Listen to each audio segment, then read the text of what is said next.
Hai semuanya, berikut adalah video edukasi mengenai keratoplasti terkini. Apa itu keratoplasti? Keratoplasti atau yang biasa disebut sebagai cangkok kornea merupakan tindakan bedah yang dilakukan untuk mengganti kornea resepian yang sudah mengalami kerusakan dengan kornea donor yang lebih sehat. Kornea mata sendiri merupakan suatu lapisan jernih yang terletak di bagian terluar bola mata dan menutupi bagian mata yang berwarna. Kornea sendiri berfungsi untuk memperkirakan cahaya yang masuk ke dalam mata. Pada proses penglihatan sendiri, cahaya akan masuk ke dalam mata melalui lapisan-lapisan permukaan mata, termasuk lapisan kornea.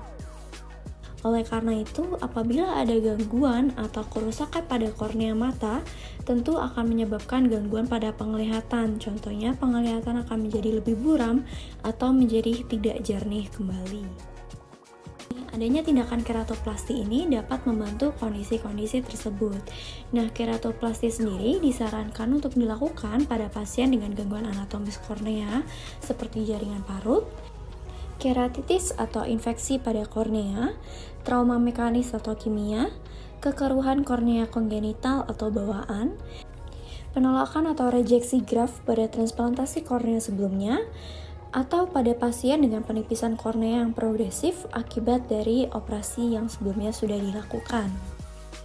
Keratoplasti dapat terbagi menjadi dua, yaitu transplantasi kornea total atau yang disebut sebagai penetrasi, atau transplantasi kornea sebagian atau lamelar.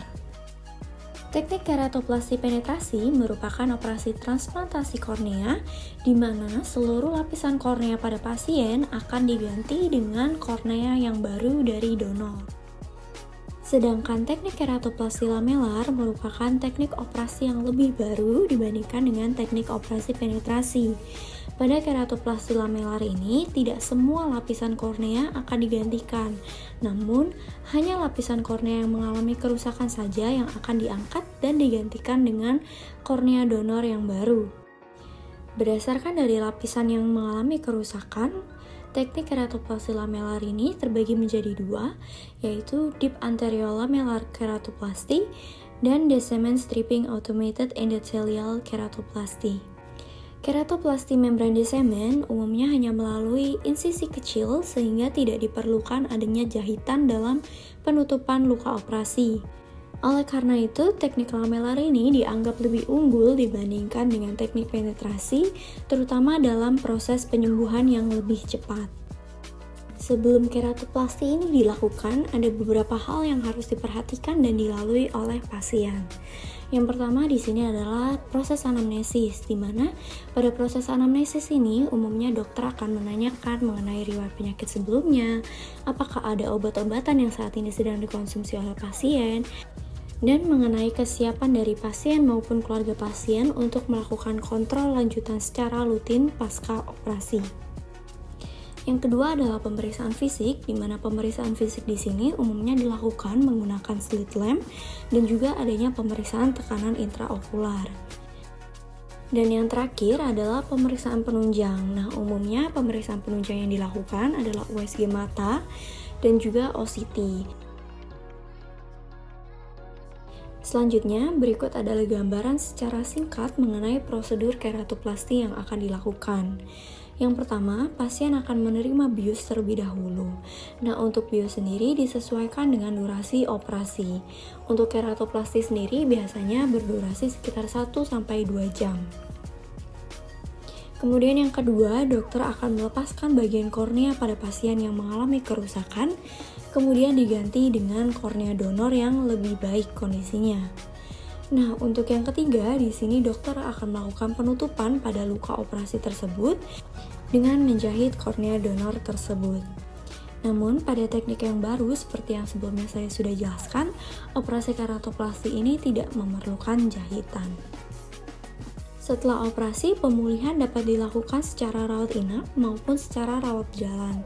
Hal tersebut ditentukan berdasarkan dari kondisi fisik pasien dan juga prosedural dari masing-masing rumah sakit.